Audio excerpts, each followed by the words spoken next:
Hello guys, हमारे सहयोग में हमारे भाई एक विनय प्रताप सिंह जनपद बलरामपुर के, और हमारे एक सहयोगकर्ता छोटे से हैं खटमल जो रहने वाले बड़ेल के हैं, और एक सहयोगकर्ता हमारे लौकुश कांड जो 15 दिन में एक बार सिर्फ नहाते हैं। तो इन सहयोगियों की उपलब्धि से मैं आपको एक बात बताना चाहता हूँ कि कभी जो नई लड़कियों की शादी होती है तो वो अपने हस्बैंड को लेकर के अपने पीहर जाना चाहती हैं।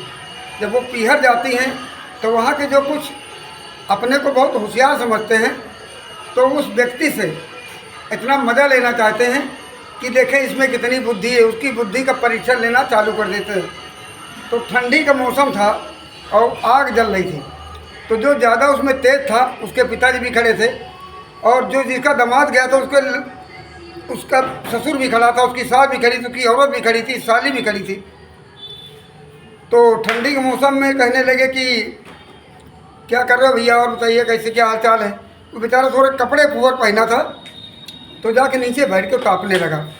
जब तापने लगा तो उसमें जो उनके बर्दाश्त नहीं हुई, जो उनको ज़्यादा परेशानी हो रही थी कि कब इसकी मज़ा हम लोग लें, तो उन्होंने उससे कहा कि भैया मैंने सुना कि आपके पास पिपरमिंट पेरने वाली टंकी है।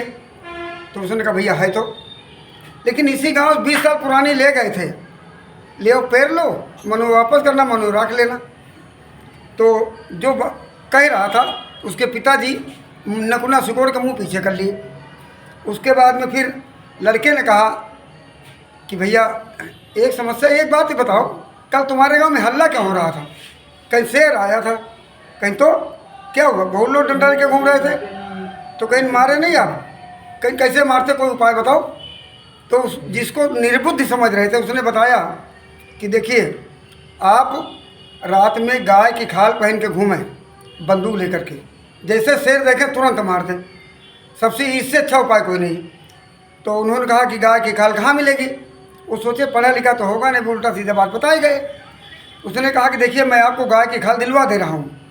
तो ये बेचारे समझ नहीं पाए, और उनके पिताजी मुंह बना रहे, सोच रहे थे कोई घटना घटने वाली है, और लड़की के पास मुस्कुरा रहे थे कि अब ये बेटा कुछ पाने वाले हैं। जैसे मधुमक्खी के छत्ते पर ढीला लोग नहीं मारते, तो उनको नहीं मालूम कितनी मधुमक्खियाँ काटेंगी। तो उसने कहा कि चलिए मैं आपको गाय की खाल मोची से दिलवा देता हूँ। वो बेचारे रात में गाय की खाल पहन के, भादों का महीना था, अंधेरी और खूब पानी बरस रहा था, बंदूक लिए बेचारे घूम रहे थे कि शेर किधर से आए, शेर किधर से आए। उसके बाद में एक काला सांड देखा कि गाय घूम रही है, वो गया टक्कर मार दिया, ये बेचारे गिर गए और इनके मुंह से फेना निकल आया। जब सुबह हुआ तो लोग पूछे भैया आपने शेर मारा? तो उसने कहा शेर की तो ऐसी की तैसी, ये सांड किसने खोल दिया? तो कभी भी किसी के कपड़ों से या कभी किसी के शरीर से या कभी उससे बिना बात किए किसी भी आदमी को ऐसा ना छेड़ें कि जैसे मधुमक्खी के छत्ते पर आपने ढीला मार दिया, आपके तीनों रास्ता उसने काट दिया। तो जो गांव में आपके रिश्तेदार मेहमान आता उसकी इज्जत करें, लेकिन उसको बेइज्जत करने की सोचेंगे तो आपके गांव को बहनोई है, पूरे गांव छीछा लेकर करके रख देगा। धन्यवाद।